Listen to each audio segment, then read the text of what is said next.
આ છે કાકડીના રોટલા.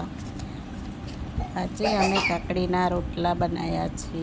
જો કેટલા સરસ દેખાય છે, ખાવામાં પણ એટલા જ સરસ લાગે છે. તમે ખાધા છે ક્યારે? તમે પણ બનાવજો. આ છે કાકડીના રોટલા અને ચોખાના લોટના બને છે. કાકડીને છીણી નાખવાનો અને ચોખાનો લોટ નાખી અને આ પાનમાં બનાવાય છે. શાક જોડે બહુ જ સરસ લાગે છે, બહુ ટેસ્ટી લાગે છે આ રોટલા. તમે પણ ખાધા છે? આ રોટલાને કાકડીના રોટલા કહેવાય છે. આવી રીતના બનાવાય. આ શેના પાન છે એ નહીં ખબર, પાન પણ આ પાનમાં બનાવે છે.